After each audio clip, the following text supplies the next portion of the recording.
కశ్యప పుత్ర, నీకే వరం కావాలో కోరుకో. నా మరణం పగలు గాని రాత్రి గాని, అస్త్ర శస్త్రాల వల్ల గాని, సజీవుల చేత గాని నిర్జీవుల చేత గాని ఆ అఖండ శక్తిని నాకు ప్రదానం చెయ్యండి. ఈ బ్రహ్మాండంలోనే శక్తివంతుడైన పురుషునిగా మారే వరాన్ని నాకు ప్రసాదించండి బ్రహ్మదేవా. నేను అఖండ శక్తిమంతుణ్ణవ్వాలి. భగవాన్ విష్ణువుని వధించడం కోసం స్వయంగా నేనే భగవంతుడిగా మారవలసిన అవసరం ఏర్పడినట్లయితే ఈ హిరణ్యకశిపుడు భూమి ఆకాశాలను ఏకం చేసేస్తాడు. తానే ఆ భగవంతునిగా మారి చూపిస్తాడు. కాలచక్రం మాయ ఇలాంటిదంటే ఎందుకు సిద్ధమవుతోంది.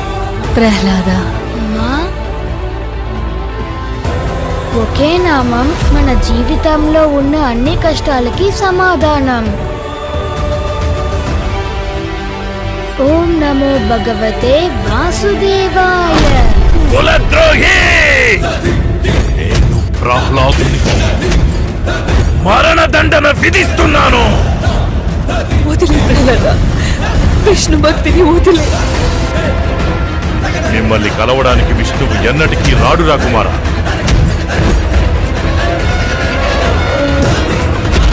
చేసి నాకు దర్శనం ఇవ్వండి ప్రభు, నాకు దర్శనం ఇవ్వండి.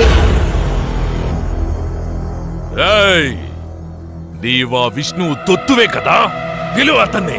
ఈ రోజే తేలిపోవాలి. ఆ ఇద్దరిలో పిరికి నక్క ఎవరో, సింహం ఎవరో. నీ విష్ణువు అంతటా వ్యాపించి ఉంటాడు కదూ. అలా అయితే అతడు ఈ స్తంభంలో కూడా ఉండాలిగా. అందులోనూ ఉన్నారు.